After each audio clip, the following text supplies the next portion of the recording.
Phoenix Rising by Michael Anastas. And there, a football field's length from the city of Mecca, we went our separate ways, all armed to the teeth, concealed nicely under our feminine outfits. Before I even entered the city, all the others had disappeared into one crowd or another of toweled heads. That was when I quickened my pace and forgot about the Wraith Temple. I had another destination, and in the cruelest twist of fate, I came to it at the same time I'd come to where I was supposed to be. The Temple of the Wraiths and the Temple of the Phoenix were across the street from each other. But nobody was there, so I quickened my pace up the steps and pushed open the doors. There, I came to what I knew to be the grounds of Phoenix Rising. The Phoenix Temple was just one big room, with 4 balconies overlooking the center. In the center of the circular room was an altar, surrounded by 8 smaller platforms in a pattern, and each balcony also had an altar. That had to be where the Pokeballs went. I called out Alsami, threw off my dress, and opened the ammo box, taking out the Pokeballs. "We're here," I proclaimed. "And as I thought, the altars have symbols on them. We're very pressed for time right now, so I'll need you to help me set these up. Just describe the base, and I'll try to find the Pokeball that fits it." "Understood," said Alsami. "I'll start with the balconies." She bounded up the stairs at the far northern end of the room, and 10 seconds later, peered over the railing while I tried to fit a Pokeball onto one of the altars. "It's an obtuse triangle!" she called out. I found the Pokeball with the same shape on the bottom, and threw it up to the balcony Alsami was standing on. She jumped up and caught it in her teeth, and gently placed it on the altar. "Now do we open it?" "No, let's get them all in position first, just in case." 20 minutes later, I placed the last Pokeball on the appropriate altar. Then, all of a sudden, a small white ray of light emitted from the Pokeball behind me. It came from the button, slowly crept upward, and touched the ceiling. "Alsami, did you do that?" "No," she blurted out. "It just did that on its own." I looked back at the other altars. "Then why haven't the others done it?"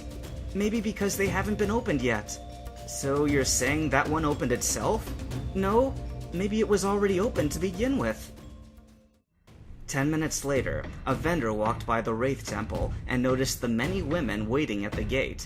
He was surprised when another woman, much taller than he was, came up to his cart and asked for a cup of ice, speaking in really bad, really slurred Arabic. He didn't ask any questions and gave her the ice, no charge, and she didn't take the time to give thanks. "It's getting late," said Merlin. "They have to know we're here by now." "Should we wait for Michael?" whispered Ash. Merlin redid the lace on his veil. "Just wait a little longer. He will come, I'm sure of that." The woman with the ice entered the Phoenix Temple. "You have no shame, do you, Michael?" laughed Alsami. I threw off the dress again. "Laugh if you want, but at least we have the ice," I said, as I walked up to one of the platforms, took out the cube, and dropped it onto the button that was actually the key. Having done so, an indigo-colored light absorbed the ice, then stretched out until it met the ceiling. The Pokeball that had opened before represented the element of light, which it had already received. That was how the keys were operated. Alsami came up to the Earth Ball, gathered dust in her paw, and spread it in the circle, so the Earth Ball was open. I walked up to the Fighter's Ball, drew back my fist, and smashed the button. The Pokeball absorbed the blow, and the light reached the ceiling, so the Fighter's Ball was open. Alsami gently blew on the Wind Ball, being careful not to let a flame escape her breath, and eventually the green light reached the ceiling, so the Wind Ball was open. After puzzling over the Water Ball, I finally spat on it. It was good enough, and so the Water Ball was open. Alsami walked up to the Shadow Ball and covered it with her paw. The darkness was absorbed, so the Shadow Ball was opened. I walked up to the Psychic Ball and focused what little telekinetic energy I had on it. It was enough to power it, and so the Psychic Ball was open. When I did that, I heard the sound of gunfire. "They're starting without us!" I shouted. "Hurry! We're halfway there!" In 10 minutes, I came up to the last ball that remained shut, the Fireball, and looked up at Alsami on the altar, just as she finished lighting the Rock Ball. "Alsami! Only you can light this one! Hurry, before one of them dies!" Alsami nodded and ran down the stairs. There was a loud crack, and Alsami came down the stairs and fell before me, a deep wound in her shoulder. "A pity that life had to go to such waste," said Faith, as she walked out of the shadows, sheathing her sword. They all tried so hard, and here you are, only one key away from victory." "Faith!" I shouted, drawing my sword. "No, I should have realized before. You're not Faith anymore!" Then, as Faith so stated before, the metaphorical rock of realization dropped onto my head. "They all tried so hard?" Faith smiled. "That's right. The 9 Phoenix trainers and 2 Ragnarok members are on their knees, trembling before the wraiths. You are the last one standing." She took slow, cautious steps closer. "Of course, you and I could save their lives, if you only wished." I was burning with enough rage to give life to the key, but this was practically asking for me to go along with my plan. "Very well," I said humbly, bowing my head. "Take me to the wraiths so that I may make my wish." The wraith, the only wraith there had ever been, like the severed torso of the Grim Reaper, his face concealed under his black hood and his scythes ready to strike, and his 3 bodyguards, Gary Oak, Brendan Bible, and Merlin's father, stood over the fallen Phoenix trainers, watching Ash and Merlin struggle to stay on at least one knee. The others were simply cast aside. They were alive, but motionless, and the temple filled with laughter. "Did you honestly think you would stand half a chance?" laughed the wraith. "Oh, you are the fool, Merlin. You honestly believed you had killed me that dark night?" "We're still alive," coughed Ash, blood trickling down his tear ducts. Gary stepped forward and raised his sword. "Yes, but I can fix that." "Hold!" "Huh?" It was then that Faith and I walked through the doors, me with my head bowed and my hands cuffed. "Hold your actions! This man wishes something of you." I could feel the evil joy emanating off the wraith. "Gentlemen, please step back." Gary cringed, sheathed his sword, and stepped back with the other 2. "Tell me, my child, what is it that you request of me?" I went down on my knees. "O mighty God, whom I am not worthy to be in the shadow of, I have but one small request of thee." Joy came over the wraith again. "Spoken like a true disciple. Faith, remove his cuffs." And so it was done. "Do not cower like that. Stand tall and give me your wish." I got to my feet, stared down at Merlin, trembling on the floor as he shook his head from side to side. I ignored his actions and looked directly into the face of the wraith, smiling in the back of my head at the thought of what I had planned for him. "Mighty God," I repeated, "my wish is that you would turn me into a Ninetales, so that I could finally live in harmony with my one true love."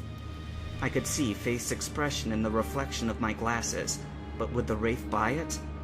He raised his hands into the air. "So let it be done." Then, all at once, I felt the changes begin. My eyes narrowed and focused better in the darkness. My feet slowly melted down into paws, which no longer fit into my shoes. My 5 fingers melted inward and shrank down into paws as well, and I could no longer keep myself erect.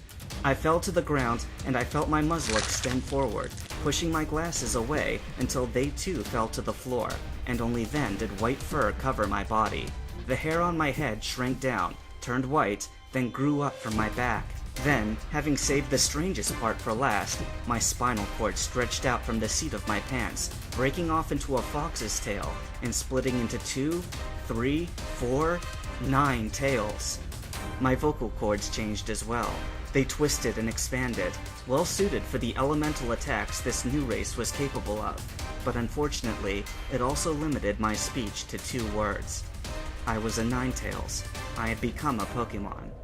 "Your wish has been granted," proclaimed the wraith. "You are now a Ninetales. And so, for your sacrifice of humanity, will you also accept the influence of my holy being?" I looked up from the ground and tried to speak. Ninetales! I stopped. I'd lost all the words I knew. "I await your answer," said the wraith impatiently. "Do you, or do you not?"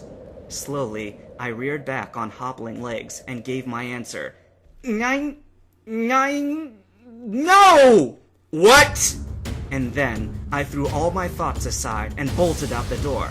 Bystanders ran out of the way, pointed in awe at the male Ninetails wearing a slightly shredded Ragnarok uniform, and then ran in fear of the sword-wielding woman that followed, waving it through the air. Before she got close to me, I pushed my way through the doors, dove towards the fireball, and breathed the strongest fire I could manage upon it.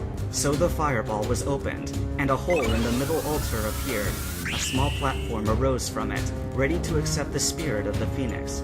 Faith broke into the temple, and with that, I suddenly gained my human voice back. "Faith!" I said, turning towards her and extending my arms. "Look at what I have done for you! Look at the tremendous step I have taken so that we can finally be together! Can you not see that I loved you from the beginning?"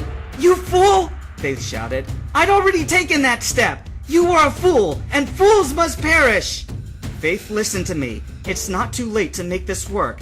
Reject your demon. Reject it and go back to being a Ninetails, just as I am, and then we can truly be together." Faith stopped in her tracks. "Michael, what are you—" I could see it was working. "Fight it! Fight the forces of evil, and then we can finally be together! Isn't that what you've always wanted? For us to truly be the greatest of love?" Faith's eyes began to twinkle, but she still shook with anger. "Michael! How dare you!" "Fight it!" I shouted. "Fight it and win!" There was a flash of light, and when it cleared, Faith the Ninetails stood before me and collapsed down onto one knee. I walked up to her, lifted her up, and presented to her the Pokeball, which was waiting to be placed on the altar. "Come, my love," I said soothingly, just as all Ninetails can. "Let us end this cursed war together." Faith looked up at me with teary eyes that were no different from mine. She placed her paw on the Pokeball. "Together,"